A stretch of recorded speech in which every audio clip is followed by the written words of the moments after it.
Hello, my name is Sarah Howe. I'm a poet and a trustee of the Griffin Foundation.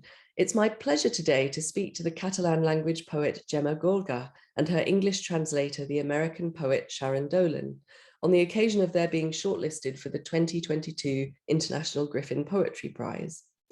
They've brought Gorga's work from its original Catalan, a language once suppressed by the Spanish government, into English as Late into the House of Words, a collection that gathers work from across 6 books and is published in the US by Saturnalia Books. Gemma and Sharon, many congratulations on your shortlisting.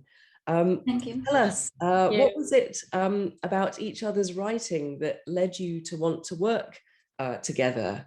Perhaps Sharon first and then Gemma? Well, this is the second book of Gemma's that I've actually translated. I initially was drawn to her collection of prose poems called Book of Minutes, and that was published in 2019. And I just love her focus on language itself, on words. I mean, her love of words is the constituents of our experience. As a poet, of course, I just connect to that very deeply. And after I had finished working on these prose poems of hers, I thought I wanted to continue with the rest of her oeuvre, which is mostly poetry written in lines and verse. And so I began translating her then most recent volume.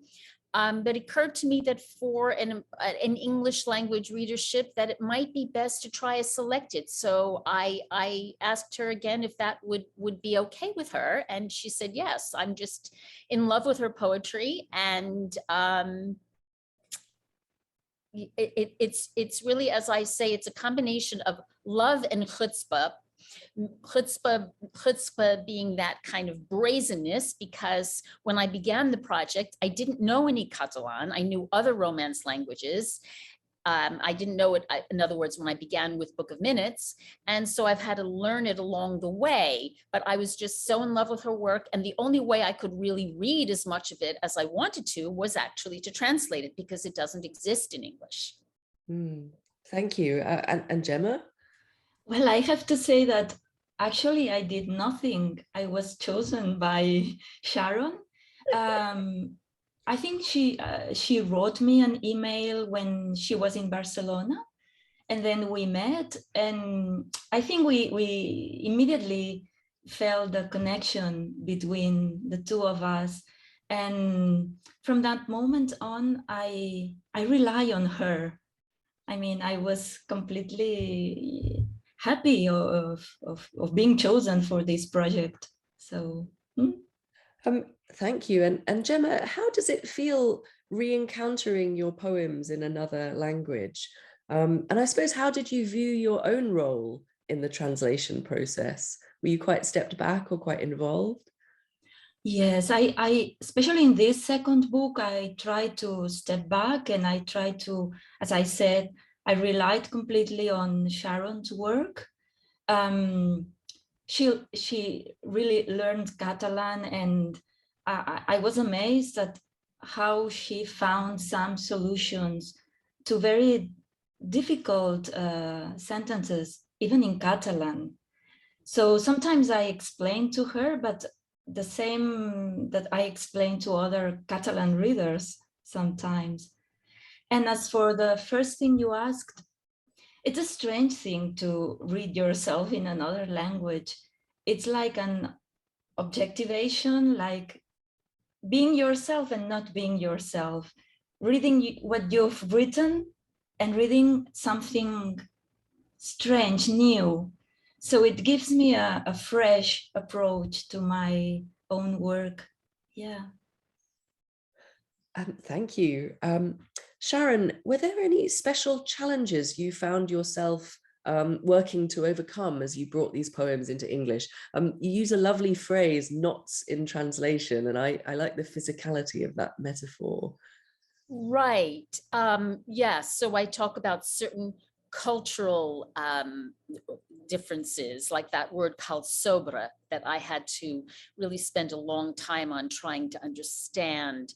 And also when, again, Gemma is so wedded to the dictionary, and there's a poem in fact called In Alphabetical Order, which plays around with the order of words in the dictionary. So I had to, of course, find equivalences. And then she has, you know, at the final line has the words that are all in alphabetical order with the same first letter. And of course I had to transmute that. It was, you know, the familiar form of the word for you too. And I had to transmute that to the you and really find equivalences. So I had to stray from the meanings of the words quite a bit.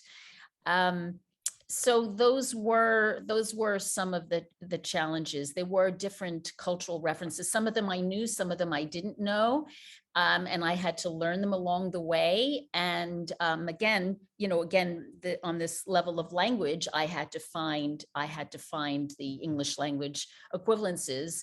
And I'm also somebody who's very interested in the constitution of the line itself. So I was also as a poet, that's just, actually I have a PhD in which I focused on enjambment in poetry.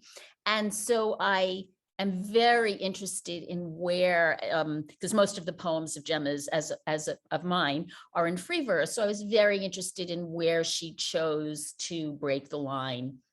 And I tried as much as I could to honor her sense of the line. And in my translations, but of course the syntax of Catalan, as in most Romance languages, is quite different than English. So those were some of the knots, some of the challenges that I had. The knots as in KNOTS, yes. We invited you both to read a poem from the book across both the languages. Perhaps you'd like to set the scene for why you chose this one. Well, I think Gemma's going to read first. The one that I chose because it's quite short, and it's at the end of the collection, or in her most recent volume of poetry, and it's the poem called "Hospitality of the Blank Page." So it's one of her many poems where you see front and center this interest in writing itself, in the words that are going to constitute the poem on the page. It's rather self-conscious. And there's even a place in here where, again, another not in translation, I'll just say, is that in order to preserve the sense of sound, I ended up changing something in the translation. So it's not a literal translation, but I believe Gemma is going to read first. Yes, I also wanted to say that when you, Sharon, chose this poem to read today, I immediately agreed, because I think this poem is what is poetry for me, an invitation to every single being, from the more humble to the more to the biggest. So poetry is kind of a democratic thing. Everybody is invited. So, l'hospitalitat de la pàgina en blanc.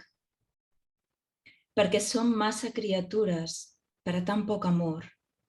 Poso la paraula al pany i convido àngels i mosques, déus i borinots, ortigues i orquídies a entrar-hi amb mi, a habitar democràticament aquesta nova casa de pulmons buits. Hospitality of the blank page. Since there are too many of us creatures for so little love, I put the word in the lock and beckon angels and flies, gods and bumblebees, nettles and petals to come inside with me and occupy democratically this new home of empty lungs. I see what you mean about the sound relationship between the two versions. Wonderful. Thank you for those beautiful readings and for this really interesting conversation. Congratulations again, both of you. Thank you. Thank you so much. Thank you.